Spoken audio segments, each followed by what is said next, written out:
우리 같이 기도하겠습니다.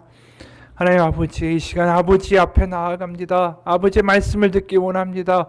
이 세상의 혼란 가운데 우리의 바쁘고 혼란된 마음을 가라앉히고 주님의 말씀에 전전 앞에 섰을 때에 하나님 우리의 마음이 옥토가 되게 하시고 마음 가운데 뿌려진 하나님의 말씀이 능력이 있어 우리 영혼과 골수를 쪼개고 하나님 가운데 깨닫고 변화되는 시간, 눈이 열리고 마음이 열리는 시간 되게 도와 주옵소서.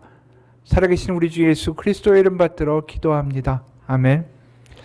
오늘은 이 솔직한 기도라는 제목으로 같이 은혜 나누기 원합니다. 며느리가 부엌에서 시어머니한테 물었습니다. 요즘 아버님하고는 사이가 좋으세요? 그러니까 시어머니가 며느리한테 웃으면서 이렇게 대답을 했습니다. 대체로 잘 지내. 사소한 문제가 있긴 하지만 난 그때마다 속상한 걸 잊어버리려고 노래를 부르면서 지내고 있지. 너도 속상할 때가 오면은 항상 노래를 불러보렴. 그럼 기분이 좋아진단다. 며느리는 이번에는 안방에 들어가서 시아버지에게 물었습니다.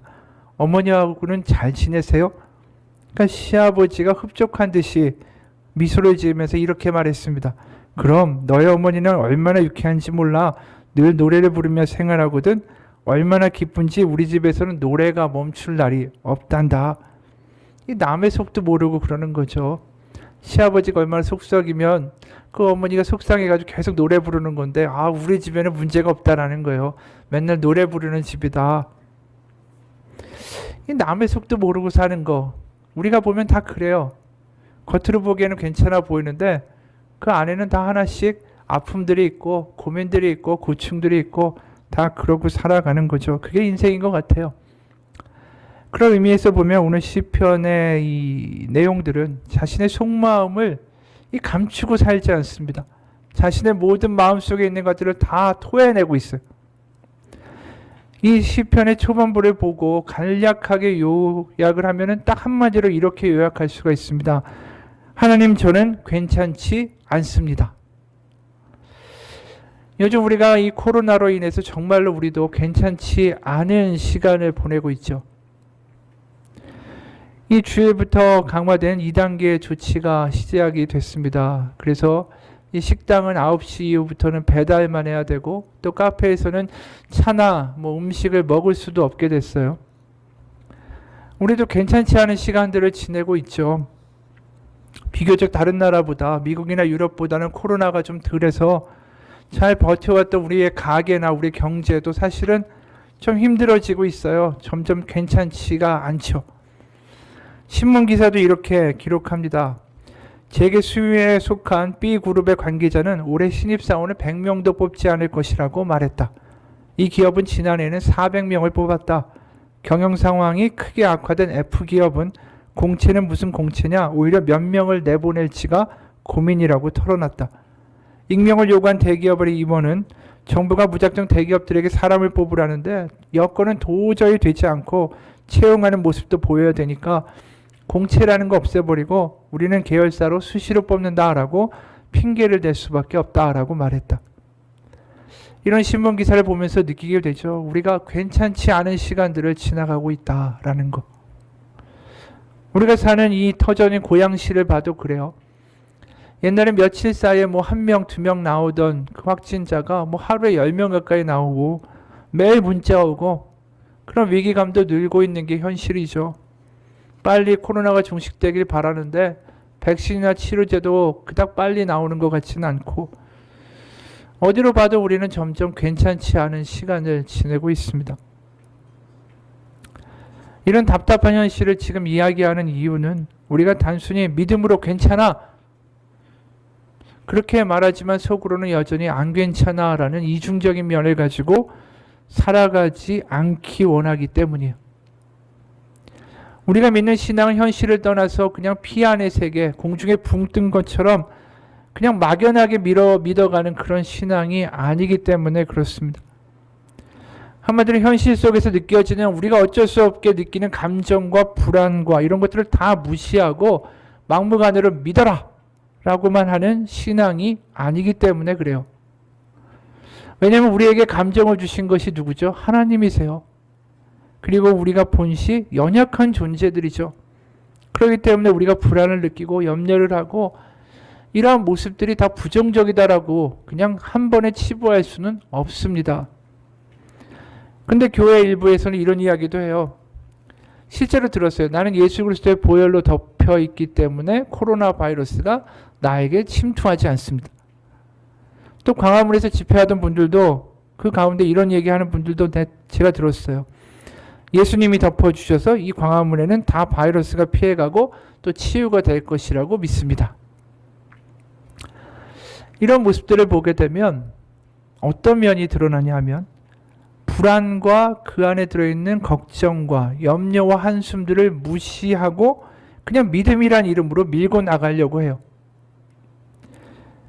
그러니까 그 안에 있는 자신의 감정, 근본적인 불안감을 무시하려고 하죠. 눈길을 안 주려고 합니다. 하지만 그게 없나요? 그 안에 있습니다. 여전히 있어요. 사실 믿는 이나 안 믿는 이나 코로나 바이러스의 영향을 받죠. 믿는 사람도 암에 걸리고 믿는 사람도 장수 못할 때가 있어요. 그건 코로나뿐이 아니죠. 경제적인 문제도 마찬가지예요. 하나님 잘 믿고 교회 다니는데 취직 안 될 수 있습니다. 입시에서 고배를 먹을 수도 있어요. 왜 저한테 이런 일이 일어납니까? 우리 삶에서 그렇게 괜찮지 않은, 마음이 괜찮지 않은 그러한 상황들이 일어나는 수밖에 없는 게 우리 현실이고 그게 사실이에요. 그럴 때마다 난 괜찮다, 난 괜찮을 거야, 막연한 긍정주의나 어떤 맹목적인 믿음이 정답일까? 그거에 대해서 오늘 시편 77편은 진지하게 의문표를 던지는 거예요. 바로 괜찮지 않은 상황에 처한 한 신앙인들의 모습을 보여주는 것입니다. 오늘 10절을 보게 되면 시편 77편의 기자, 이 기록한 사람이 어떠한 어려움을 겪고 있는가 드러나요. 여기 보면 10절에서 나의 잘못이라 라고 나와 있지만 이게 번역되는 이 과정에서 원어의 맛이 좀 떨어졌습니다. 원어는 뭐라고 번역이 되냐면 고통, 질병, 상처 아니면 찌르는 이런 아픔, 그걸 가리키는 거예요. 그래서 10절을 보다 직역해서 기록을 하면 이렇게 됩니다. 이 몸이 병든 것, 아픈 것, 이 찌르는 아픔을 생각해 보니 지존하신 분께서 그 오른손을 거두셨기 때문이라. 그래서 그의 아픔과 통곡이 있는데 하나님이 안 계신 것 같은 거예요. 그래서 잠도 못 이루고 그가 탄식 가운데 이렇게 기도를 하는 것입니다. 공동번역으로 2절과 4절을 보면 좀 더 직접적으로 우리의 말로 호소하는 것을 경험할 수가 있어요. 2절부터 4절입니다. 답답할 때에 내가 주님을 찾았고 밤새도록 손을 지켜들고 기도하고 내 영혼은 누구의 위로마저도 마다합니다. 하나님을 기억하니까 한숨만 터지고 곰곰이 생각해보면 기가 막힙니다. 셀라. 당신께서 뜬 눈으로 밤을 새우게 하시오니 너무나도 지쳐서 말도 못하겠습니다.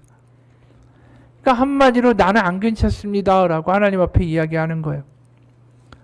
이런 솔직한 것들이 이 시편 77편에만 등장하는 게 아니라 시편 150편 가운데 꽤 많은 탄식과 애가가 등장해요. 다시 말해서 시편은 성경에서 다 믿으면 잘 되고 복 받는다라는 핑크빛 이야기를 절대로 하지 않습니다. 그렇다고 믿음이란 이름으로 어떤 피안의 세계로 현실을 도피하자라고 이야기하지도 않아요. 너무나도 현실을 직시하며 냉혹하게 이야기합니다. 그러면서 마음의 불안과 염려와 한숨, 그리고 정확하게 눈앞에 벌어지는 현실을 그대로 다 토로하고 이야기해요.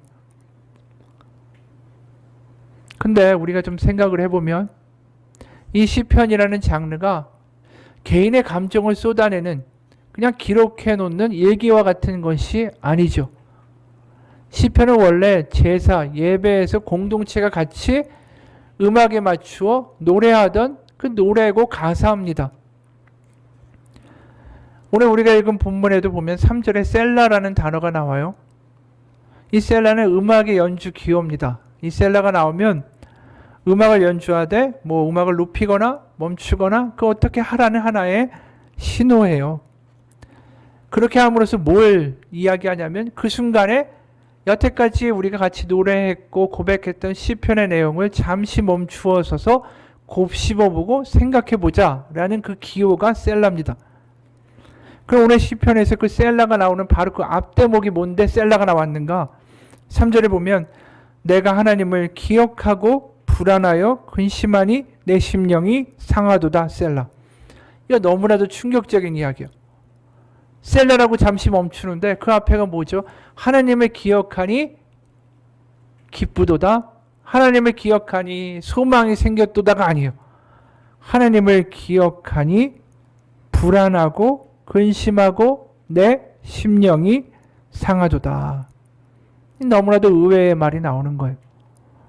그리고 7절과 9절에는 마치 그 사람의 마음을 완전히 무슨 폭풍처럼 휩쓸어가는 질문들이 연이어 등장합니다.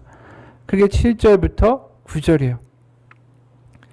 주께서 영원히 버리실까? 다시는 은혜를 베풀지 아니하실까? 그의 인자하심은 영원히 끝났는가? 그의 약속하심도 영구히 패하였는가? 하나님이 그가 베푸실 은혜를 잊으셨는가? 노하심으로 그가 베푸실 긍휼을 그치셨는가? 셀라. 이 셀라란 말이 너무나도 무겁게 느껴지죠. 잠시 멈추어서 이 질문들에 대하여 답을 생각해 보자 라고 초청하는 겁니다. 우리가 아는 자비롭고 오래 참으시고 은혜가 많으시고 용서하시고 인자하신 하나님은 우리를 돌보시는가? 그분은 우리를 보고는 계시는 걸까? 바로 이 셀라라는 신호 앞에서 스스로 그렇다, 아니다, 예스다, 노다라는 답을 해보기를 묻고 있다라는 겁니다. 아마 이 대목에서 이 노래를 예배에서 불렀다면 이 노래를 하는 공동체의 사람들은 입술을 깨물면서 울음을 주체하지 못하고 흐느끼며 서 있을지도 모릅니다. 이 시편을 보면서 우리는 그걸 경험해요. 서로 모여서 괜찮다, 잘 될 거다 이야기하고 노래하고 격려하는 예배가 아니라 그 모인 공동체가 다 괜찮지 않다면서 흐느끼며 시작하는 예배를 보게 됩니다. 그게 상상이 되세요? 누군가는 이렇게 말할 수도 있어요. 누가 어떻게 예배 가운데 불경하게 이런 식으로 이야기하고 예배하면서 노래하면서 기도하고 할 수 있습니까? 이런 내용은 성경에서 좀 빠져야 되는 거 아닙니까? 그렇지 않죠. 성경에 들어있죠. 성경은 지극히 무서울 정도로 냉혹하게 현실을 그대로 이야기합니다. 모든 게 잘 될 거야 라는 긍정주의의 이야기도 하지 않아요. 오히려 절망을 솔직히 담아내고 그대로 이야기합니다. 그리고 그게 예배라고 이야기하고요. 그게 기도라고 말합니다. 예수님이 이런 이야기를 하신 적이 있어요. 마태복음 18장에 보면 거기에 3절에 이런 말씀이 나옵니다. 이르시되 진실로 너에게 이르노니 너희가 돌이켜 어린아이들과 같이 되지 아니하면 결단코 천국에 들어가지 못하리라. 그러니까 천국에 들어가는 자는 어린아이와 같이 되어야 한다라고 말씀하셨어요. 그럼 어린아이와 같은 믿음은 과연 뭘까라는 거죠. 예를 들어서 어린아이가 하나 있는데 아이가 가다가 넘어져서 무릎이 다 까지고 다리에 피가 철철 나요. 멈추지도 않습니다. 근데 아이가 말해요. 난 괜찮습니다. 그리고 나서 피를 여전히 줄줄 흘리면서 일어나서 쩔뚝거리면서 그냥 가버려요. 그럼 그런 아이를 보는 부모의 마음이 어떨까요? 그 아이가 정상일까요? 정상이 아니죠. 우린 연약한 존재예요. 우리는 걱정도 있고요. 불안도 있고 한숨도 쉴 수 있는 존재예요. 그만큼 연약한 존재라는 게 바로 어린아이라는 표현입니다. 바로 우리가 그 어린아이와 같이 모자라고 부족하고 연약한 존재라는 것을 하나님 앞에 인정하는 사람, 그 믿음을 가진 사람이 천국에 간다라는 거예요. 난 괜찮아. 그 이야기를 누가 가장 많이 했습니까? 바리새인들이 한 거예요. 바리새인들은 나는 괜찮고 나는 거룩하고 그게 아니라는 거죠. 진짜 믿음은 넘어진 상황에서 부모한테 아프다고 울고 때로는 때를 쓰는 것, 그거일 수 있다라는 거예요. 어린아이가 넘어져서 아픈데 아프다고 울고 떼쓴다고 그게 그렇게 흠이 될까?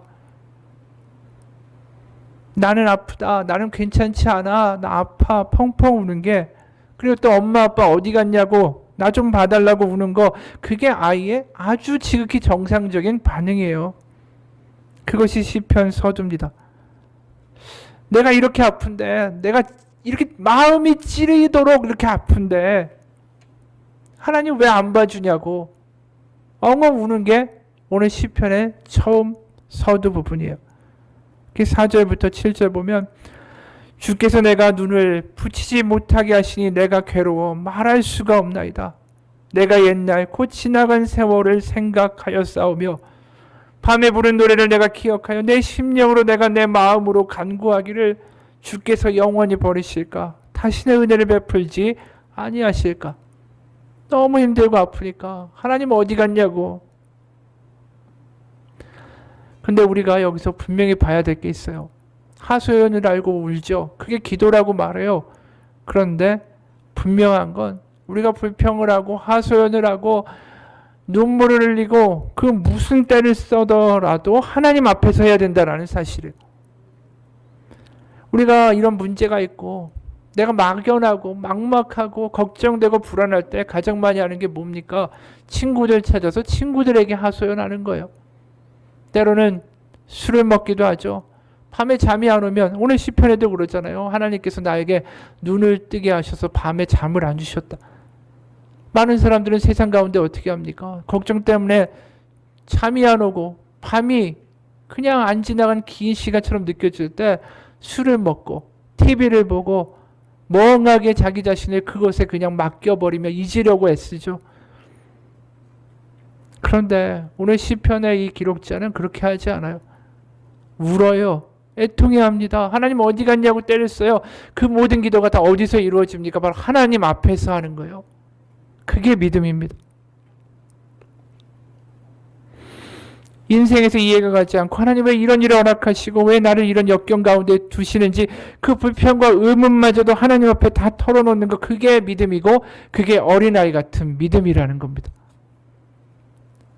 어린아이처럼 울어도 하나님 앞에서 하고, 한탄을 해도 하나님 앞에서 하고, 힘들어도 하나님 앞에서 하십시오. 그게 기도고요. 그게 시편이에요. 때로는 그 울음이 하나님 앞에 드리는 찬양이 될 수 있습니다. 어느 사모님이 이런 간증을 했어요. 어머니는 아무것도 준비 못한 채로 목회 사역을 해야 하는 나에게 반드시 해야 할 일을 알려주셨는데, 그게 바로 고자질이다. 하루 일과가 끝나고 성도들이 집으로 돌아간 밤, 나는 넓은 몸빼바지를 입고는 교회 강대상으로 올라가라는 것이다. 그리고 무릎을 꿇고 기도하는 것이 아니라 다리를 쭉 펴고 편하게 앉아, 오늘 나에게 스트레스를 준 뭐뭐뭐 권사를 주님이 다리 하나 삐게 해주세요. 예. 남편이 무례하게 말했는데 이번 절에 종기가 나게 해주세요. 등등 내 마음속에 생각나는 대로 주님께 고자질을 하라는 것이었다. 그들을 용서하라든지 복을 주라는 등 마음에 없는 소리랑 하지 말고 나를 힘들게 했으니까 주님이 나를 대신해서 멋지게 혼내주라고 구체적으로 일러대라는 것이었다. 그래서 나는 매일 밤 고자질하기에 바빴다. 그랬더니 낮에 아무리 나를 괴롭히는 사람을 만나도 속상하지 않고, 오히려 너 지금은 아무것도 모르고 나한테 잘난 체하고 있지만 어디 두고 봐. 오늘 밤 고자질의 상대는 바로 너다 라고 생각하니까 우습고 고소하기까지 했다. 하루는 심술꾸러기 모모모 권사의 발을 삐게 해달라고 했더니, 좀 심하죠. 그 이튿날 목발을 짚고 교회에 온 것이다. 어찌된 일이냐 했더니 어젯밤 계단에 떨어져서 발이 삐었단다. 아이쿠 주님, 저의 요구는 이 정도는 아니었는데 이번에 너무 과하셨어요. 나는 아무도 모르는 비밀 통로를 다녀온 사람처럼 밤이 기다려지고 기도가 즐거워졌다. 그렇게 6개월이 지나고 나니까 고자질을 하지 않으면 왠지 개운치가 않아서 잠을 잘 수가 없었다. 그런데 신기하게도 6개월이 지나는 동안에 쭉 펴있던 다리는 저절로 무릎이 꿇어졌고, 고자질하던 나의 입은 그들을 향한 애통하는 눈물로 바뀌어 있었다. 그리고 사모가 주님에게 고자질 않고 사람들에게 고자질을 하면 모래알 같은 문제가 나중에 바위 덩어리가 되어 돌아온다. 하지만 주님께 고자질하면 바위덩어리 같은 문제도 모래알이 되어 돌아온다라는 어머니의 말씀대로 나는 주님께 드려지는 고자질로 인해 수없이 많은 바위덩어리가 모래알이 되어오는 기적을 경험케 하셨다. 나는 목회 사역을 두려워하는 후배들에게 걱정 말아요. 목회 사역 별거 아니에요. 힘들지 않아요. 밤마다 1시간씩 하나님께 고자질하면 다 해결돼요. 라고 말해 주었다. 햇병어리 목회 초년병이었던 나는 어느덧 목회 현장에서 30년 동안 일하고 있는 사모가 되었다. 어떻게 보면 좀 너무한 거 아닌가 그런 생각도 들어요. 그런데 여기에 중요한 점은 뭐냐면 솔직하다라는 거예요. 자기의 감정을 회피하려고 하고 거룩한 척 하려고 하고 하나님 앞에서 하나님 제 마음이 이런 게 들었습니다. 하나님 저는 거룩하기 원합니다. 저는 거룩해서 그 사람들을 다 품는 성자가 되기 원합니다. 이런 기도가 아니라는 거예요. 여전히 자기 안에는 울분이 있고 분이 있고 화가 있는데 그걸 누르고 무시하고 거룩한 척하는 게 아니라 그냥 있는 그대로 하나님 앞에 다 이야기했더니 그 다음에 바꾸시는 분은 하나님이시라는 거예요. 하나님 앞에서 거룩한 척, 용기 있는 척, 뭔가 다른 척을 할 필요가 없어요. 우리가 세상 사람들한테도 그렇게 하기에 너무나도 지치잖아요. 세상에 나가서 가면 한번 쓰고 또 벗었다가 있는 척, 가진 척, 아는 척하고 그것도 힘든데 하나님 앞에서 왜 또 거룩한 척 하려고 했습니까? 우린 다 연약한 인간일 뿐이에요. 우리가 하나님 앞에 어린아이와 같은 믿음이 하나님을 아버지로 대하는 것입니다. 하나님을 나에게 선물 주는 분으로 대하죠. 그럼 난 잘 보여야 되잖아요. 하나님이 나의 문제를 해결해 주는 능력자, 나 거기 아부해야죠. 그런데 하나님이 아버지라면 내가 왜 아부를 해요? 하나님의 아버지라면 왜 잘 보여야 돼요? 있는 것 그대로 이야기하는 게 자식이 아버지께 보여주는 특권이잖아요. 때로는 불평도 탄식도 지침도 나 울고 싶다라고 하는 것도 다 기도가 돼요. 왜? 하나님 앞에서 나 하나님 살아계심을 믿고 하나님이 나의 아버지 되심을 믿고 그래서 내가 이렇게 기도합니다라는 믿음이 있기 때문이에요. 그래서 오늘 시편은 하나님 아버지께 울부짖는 한탄의 내용이 많이 나옵니다. 그리고 그것이 기도라고 우리에게 알려주고 있어요. 그리고 중요한 것은 그 기록이 우리 가운데 남아 때로는 왜 이렇게 울부짖고 왜 이렇게 답답하고 왜 하나님이 알아주시지 않는가 하지만 우리에게 주는 분명한 메시지는 뭐냐면 그런 상황에도 그는 하나님을 떠나지 않았다라는 거예요. 불평도 하나님 앞에서 울음도 하나님 앞에서 탄식도 하나님 앞에서 하였다. 우리도 그렇게 하자라고 시편은 우리를 초청합니다. 그리고 그 초청이 예수님도 하셨어요. 예수님이 십자가에서 못 박혀 죽으시면서 우리가 어떻게 보면 가장 이해할 수 없는 한마디를 하세요. 그게 마태복음 27장 45절 46절입니다. 마태복음 27장 45, 46절 제6시로부터 온 땅에 어둠이 임하여 제9시까지 계속되더니 제9시쯤에 예수께서 크게 소리질러 이르시되 엘리 엘리 라마 사박다니 하시니 이는 곧 나의 하나님 나의 하나님 어찌하여 나를 버리셨나이까 하는 뜻이라. 아니 하나님의 아들 예수 그리스도가 하나님의 아들이신데 하나님과 같은 삼위일체 중에 한 분이신데 어떻게 하나님의 아들의 입에서 나의 하나님 나의 하나님 어찌하여 나를 버리셨나이까 라는 질문이 나올 수가 있을까? 그런데 예수님이 이런 기도를 하셨어요. 이게 예수님의 기도예요.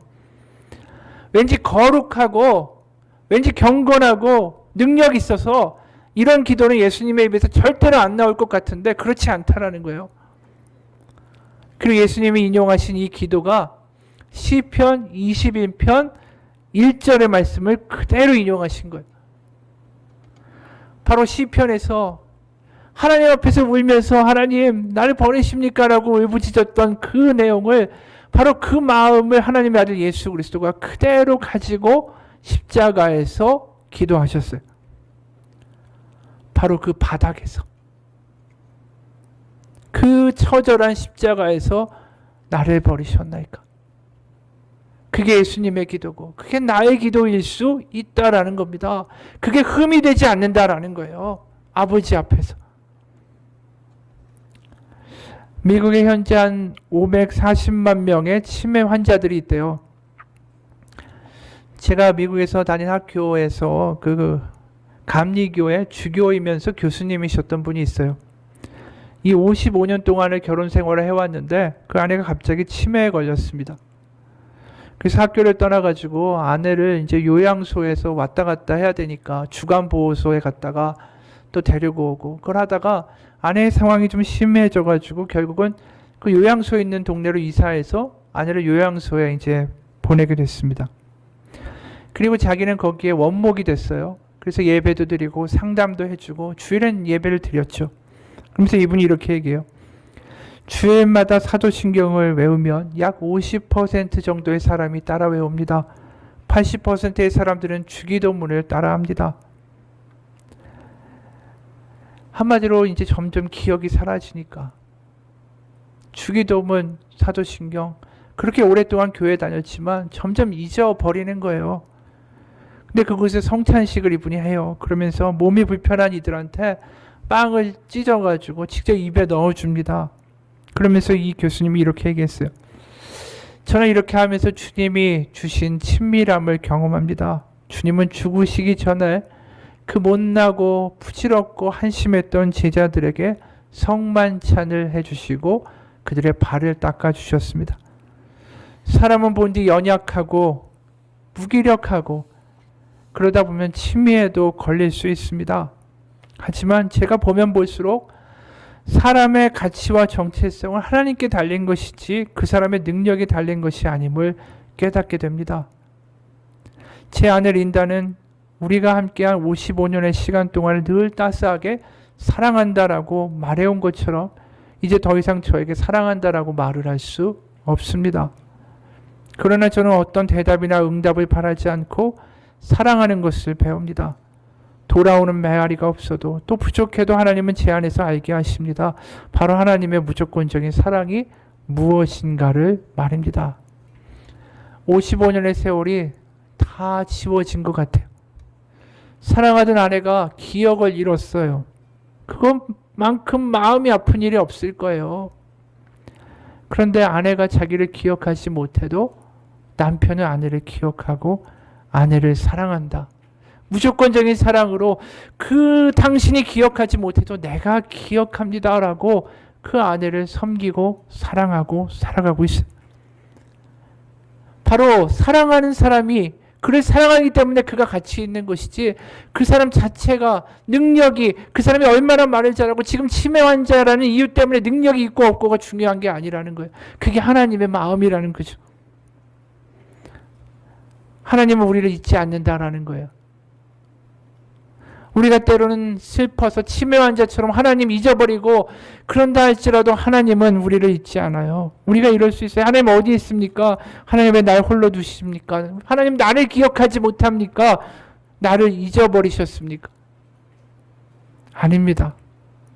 하나님이 나를 기억하세요. 그 이야기를 왜 하냐면 오늘 시편의 앞부분에 하나님이 나를 잊으셨다. 기억하지 않으신다. 은혜롭고 자비롭고 용서하신 하나님 어디에 가셨는가?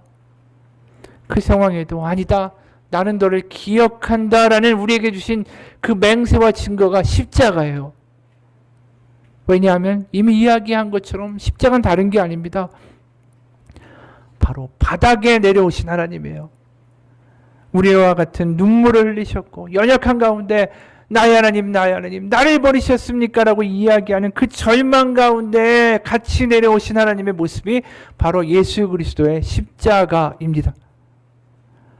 내가 고통 속에 때로는 몸부림치고 힘들다라고 그냥 나의 모든 탄식을 쏟아낼 때에 하나님 나를 버리십니까? 어디 계십니까? 라고 이야기할 때 십자가가 우리에게 이야기하는 겁니다.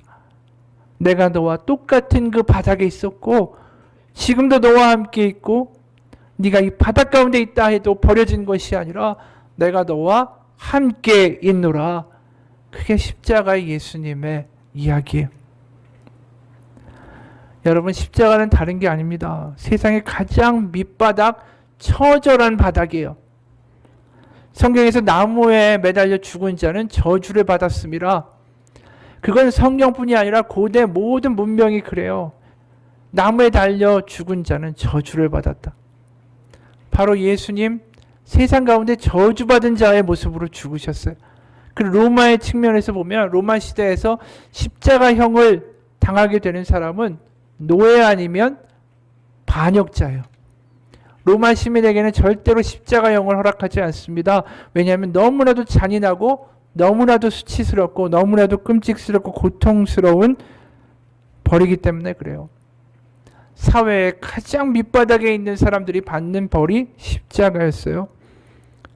가장 끔찍하게 죽으셨고 가장 수치스럽게 벌거벗김을 당하고 죽으셨어요. 그리고 세상에서 조롱과 침뱉음을 당하셨고 가장 고통스러운 방식으로 몇 시간에 걸쳐서 운명하셨어요. 그것뿐인가요? 3년 동안에 그렇게 먹이고 아끼고 애지중지했던 제자들이 하루아침에 다 떠나가는 배신도 당하고 죽으셨어요.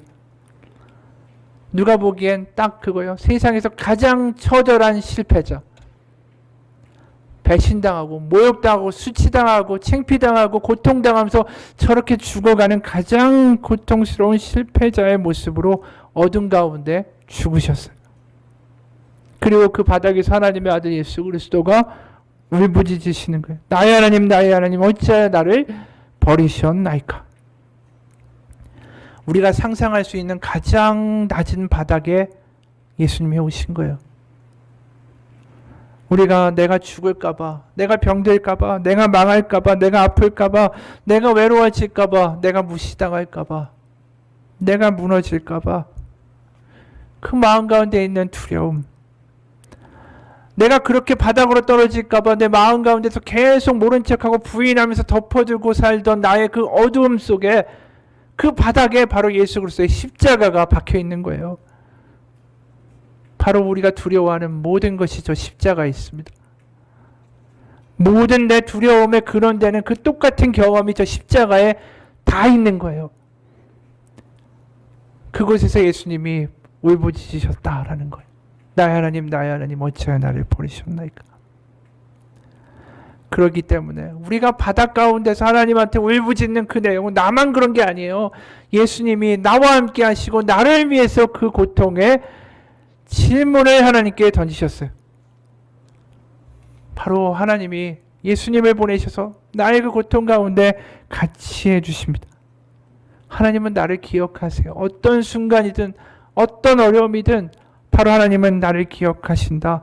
그게 십자가의 증거이고 맹세입니다. 그리고 십자가는 절대 십자가로 끝나지 않아요. 부활이 있기 때문입니다. 하나님은 결코 그 바닥에서 끝내시지 않고 살리시고 회복시키고 부활케 하셨어요. 바로 우리의 인생 가운데 그냥 늘 천국과 늘 기쁨과 늘 행복으로 갈 수 없어요.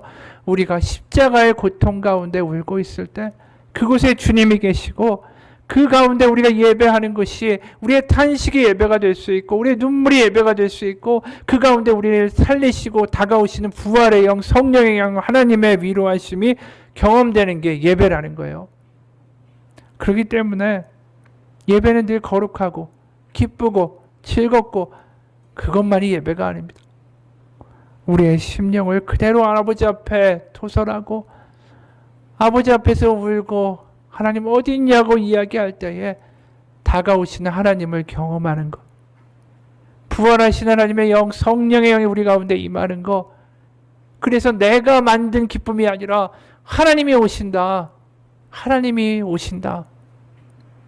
하나님이 살아계시다라고 느끼게 하신 하나님의 영이 우리 가운데 임하는 것, 그것이 예배라는 거예요.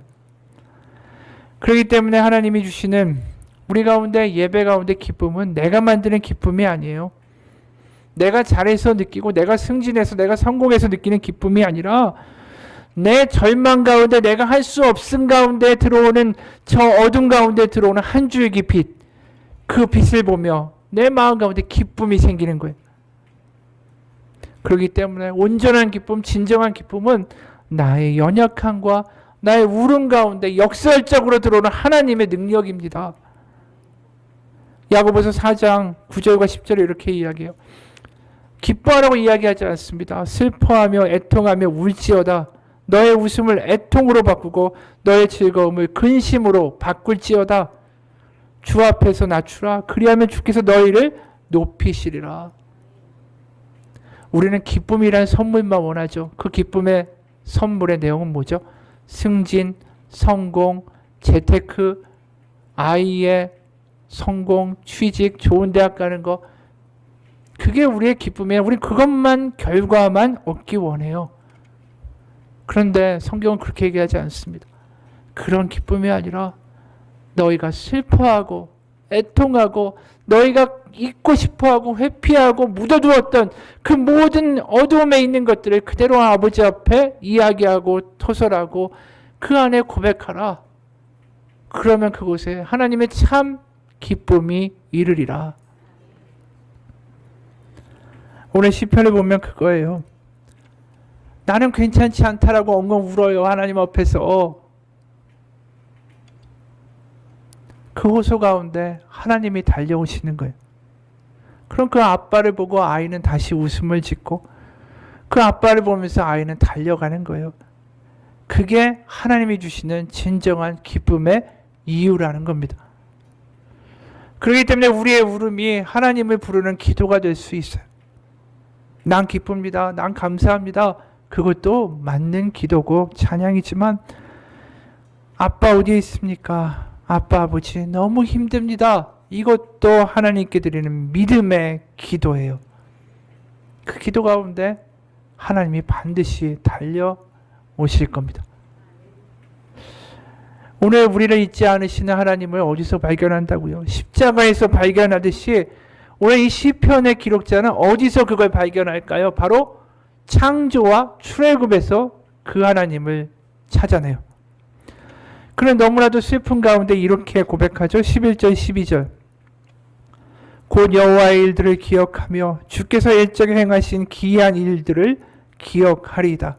또 주의 작은 일을 작은 소리로 읊조리며 주의 행사를 낮은 소리로 되뇌이리이다. 여기서 기억한다는 말이 두 번이나 나와요. 그리고 읊조린다라는 말, 이것은 히브리어 원어로 하가라는 단어입니다. 그건 묵상한다는 뜻이에요. 시편 1편에 나와 있는 마치 사자가 자기가 잡은 먹이를 갖다 놓고 누가 다가올까 봐 으르렁거리는 그런 모습이 이 하가라는 모습이에요. 그러니까 그 말씀을 놓치지 않고 그 기억을 놓치지 않고 계속해서 떠올리는 것이 지금 이 여기 나와 있는 읊조린다라는 표현이에요. 그리고 또 주의 행사를 되뇌이리이다. 이게 되뇌린다는 게 이게 작은 소리로 계속해서 읊조리면서 자기를 자꾸만 상기시키는 거죠. 그럼 도대체 이렇게 기억하고 읊조리고 되뇌이는 것의 목적어는 뭘까? 그게 바로 14절과 16절에 나와 있는 내용이에요. 바로 출애굽과 창조의 하나님이죠. 주는 기이한 일을 행하신 하나님이시라. 민족들 중에 주의 능력을 알리시고 주의 팔로 주의 백성 곧 야곱과 요셉의 자손을 속량하셨나이다. 셀라. 하나님이여 물들이 주를 보았나이다. 물들이 주를 보고 두려워하며 기품도 진동하였고. 여기에 있는 단어들을 보면 바로 출애굽에서 홍해를 가르실 때에 그 표현도 들어있고 또 우리가 창세기 1장에 보면 나와 있는 기품과 혼돈과 물이라는 단어도 여기에 등장하고 있어요. 그런 웅대하신 하나님, 그런 엄청난 스케일의 하나님, 기적의 하나님, 능력의 하나님을 이야기하죠. 그러면서 17절에 구름이 물을 쏟고 궁창이 소리를 내며 주의 화살도 날아갔나이다. 회오리 바람 중에 주의 우레소리가 있으며 번개가 세계를 비추며 땅이 흔들리고 움직였나이다. 주의 길이 바다에 있었고 주의 고든 길이 큰 물에 있었으나 주의 발자취를 알 수 없었나이다. 웅대한 하나님, 크신 하나님, 천지를 창조하신 하나님을 기억해내려고 애써요. 그리고 맨 마지막 20절은 아주 놀라운 발언을 합니다. 20절에 뭐라고 이야기합니까? 주의 백성을 양떼같이 모세와 아론의 손으로 인도하셨나이다. 그 능력의 하나님, 천지를 창조하시고 물을 쪼개버리시는 그 하나님이 어떻게 되셨다고요? 목자가 되셨다고요. 연약하고 불쌍하고 정말 광야에서 아무것도 할 줄 모르는 무능한 양과 같은 우리를 목자로 품으셨고 안으셨다. 그 하나님이 내가 지금 비록 울고 있지만 목자같이 오셔서 길을 매이는 나를 포기하시지 않을 것이다. 과거의 모세와 아론 때처럼 그러셨던 것처럼 나에게도 그렇게 하실 것이다. 그 기억으로 이 시편이 마무리되는 거예요. 이 시편에 출애굽과 창조가 있다면 우리에게는 뭐가 있습니까? 바로 십자가와 부활이 있는 거예요. 슬프고 힘들고 지치고 두려우면 우리가 십자가 앞에서 울면 됩니다. 그 바닥에 세워진 십자가를 바라보십시오. 우리의 삶에서 아무리 처절하게 망했다 하더라도 그곳에 십자가가 있어요. 더 이상 더 떨어질 것이 없다라고 하는 그곳에도 십자가가 있어요. 왜냐하면 그것이 처절한 바닥이기 때문에. 그 십자가 앞에서 울고 기도하고 나아가면 그곳에서 하나님 만나게 됩니다. 미국의 어느 분이 남편을 일찍 여의고 아들 하나를 키우고 살았어요. 그 아들이 공부를 참 잘해서 미국 동부의 아이비리그의 대학을 갔습니다. 근데 이게 오래된 이야기예요. 한국 전쟁이 터졌습니다. 그래서 참전하게 됐어요. 근데 얼마 후에 금화 지구에서 일어난 전투 때에 이 부상을 당했다라는 전보가 오게 됐어요. 그래서 교회에서 이 아들을 위해서 기도했습니다. 근데 얼마 지나지 않아서 돌아오게 된 건 아들이 죽었다라는 전사 통보였어요. 그날 그 편지를 받고 부인이 기절하고 말았습니다. 어떻게 이런 일이 있을 수 있습니까? 눈물로 기도하고 탄식하고 한탄하고 울부짖다가 이 부인이 목사님한테 편지를 썼습니다. 목사님, 한 가지 궁금한 게 있습니다. 그 전능하시고 기적을 베푸시는 능력의 하나님께서 목사님과 성도들이 그래도 내가 그렇게 기도하고 있을 때 또 아들이 고통 중에 있을 때 무엇을 하고 계셨습니까? 어디에 계셨습니까? 그걸 알고 싶습니다. 목사님이 어떻게 해야 될지를 모르겠어요. 성경을 뒤적거리지만 적당한 구절을 찾지 못했습니다. 그래서 목사님도 기도를 합니다. 하나님, 우리가 눈물로 기도할 때 당신은 어디 계셨습니까? 무엇을 하고 계셨습니까? 울면서 기도하다가 아침이 됐는데 하나님께서 이 목사님의 마음에 주시는 말씀이 있었어요. 얼른 메모지에 적고 나서 그대로 그 어머니에게 달려가 들려주었습니다. 당신과 우리가 간절히 기도할 때 그 아들이 병원에서 고통 속에 죽어가고 있을 때 하나님이 무엇을 하셨는지 저도 잘 모르겠습니다. 하나님께서 왜 기도에 응답하시지 않으셨는지도 잘 모르겠습니다. 그러나 기도하다가 한 가지 알게 된 것, 분명한 것은 하나님께서 2000년 전 갈보리 십자가에서 말할 수 없는 고통 가운데 하나밖에 없는 자신의 아들을 내어주실 수밖에 없었다는 것입니다. 목사님의 말을 듣는 도중에 그 부인의 마음에 한 줄기 빛이 임하는 게 느껴졌어요. 그날 아침은 늘 맞이하던 똑같은 아침이 아니었습니다. 요한복음 3장 16절 하나님이 세상을 이처럼 사랑하사 독생자를 주셨으니. 늘 듣던 말씀이었지만 그날은 달랐습니다. 그렇게 많이 듣고 암송도 많이 하고 잘 안다라고 생각했는데 자기 아들이 알지 못하는 한국을 위해서 죽고 난 다음에 그 아들을 내어주신 복음, 십자가가 너무나도 깊게 다가온 것입니다. 이것이 하나님의 마음이었구나. 그 감동과 십자가 복음 때문에 이 부인이 울었습니다. 그리고 나서 아들만 바라보던 눈을 들어서 이제 다른 사람을 보기 시작하고 수많은 젊은이들을 또 복음을 전하기 위하여 그 일에 매진하게 되었다라고 합니다. 이 부인의 질문, 하나님 어디 있습니까? 하나님 왜 이런 고통 가운데 날 두십니까? 비록 그 아들이 살아오지 못했지만 그 가운데 십자가에 그 아들을 죽이신 하나님 아버지의 마음을 알려주심으로 그 어머니에게 위로와 소망과 부활을 알게 하셨어요. 우리가 하나님 앞에 울면 됩니다. 하나님 앞에 그대로 솔직하면 됩니다. 그곳에 길이 있어요. 내가 길이요 진리요 생명이니 나로 말미암지 않고는 아버지께로 올 자가 없다라고 하나님 말씀하셨습니다. 때로는 하나님 어디 계십니까? 하나님 나를 버리십니까? 라고 기도해도 됩니다. 그럼 분명히 하나님이 우리 마음에 알려주세요. 마음 가운데 허락하시고 깨닫게 하시고 보게 하시고 소망을 갖게 하세요.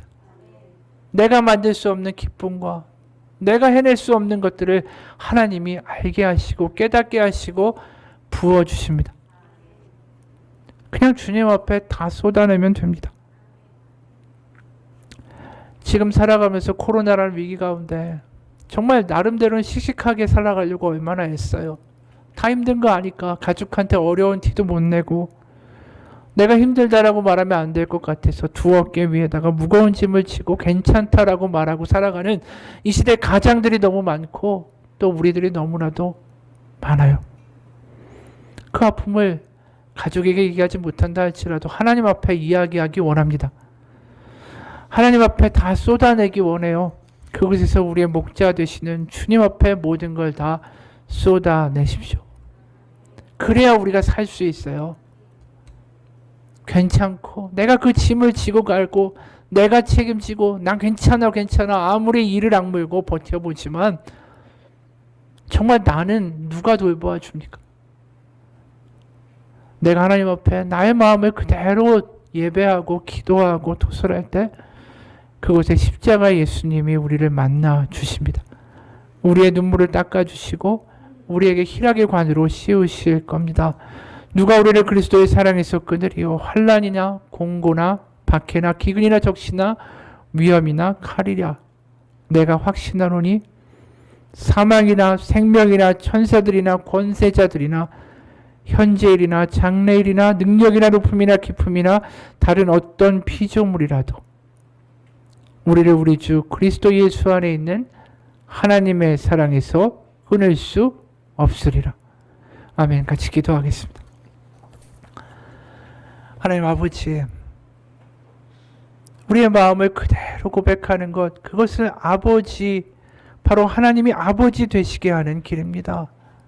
우리가 무언가를 얻기 위하여 하나님 앞에 거룩한 모습으로, 경건한 모습으로, 괜찮은 모습으로 상받기 위하여 나가는 자가 아니라 하나님을 아버지로 여기며 그 아버지 앞에 우리 아픔과 고통과 어려움과 한숨과 눈물과 때로는 우리 가운데 들어있는 불만과 하나님 어디 계십니까? 나를 버리십니까? 라는 질문까지도 다 아버지 앞에 나와 기도하기 원합니다. 우리의 삶의 이 어려운 시기를 지나가는 코로나, 바로 이 시간 가운데에 우리에게 필요한 기도는 바로 하나님 앞에 나의 심령을 그대로 토설하는 기도입니다. 솔직하게 아버지 앞에 나아가 나의 모든 것들을 내 마음 가운데 감추어 놓고 괜찮다라고 이를 악물며 버티던 모든 것들을 아버지 앞에 이 시간 토설하며 나아갈 때에 그것이 기도가 되고 그것이 예배가 됨을 믿습니다. 매 아버지 앞에 그렇게 기도하며 나아갈 때에 눈물 가운데 눈물을 닦아주시고 우리의 신음 가운데 우리를 위로하시고 우리의 절망 가운데 희락의 관을 씌워주시는 바로 십자가의 예수님을 만나게 되고 그곳에서 하나님의 위로와 하나님의 살아계심을 경험하는, 그래서 다시 한번 내 힘이 아닌 하나님의 힘으로 일어서는 우리의 삶이 될 수 있도록 하나님 복 내려 주옵소서. 살아계신 우리 주 예수 그리스도의 이름 받들어 기도합니다. 아멘. 우리 같이 헌금합니다.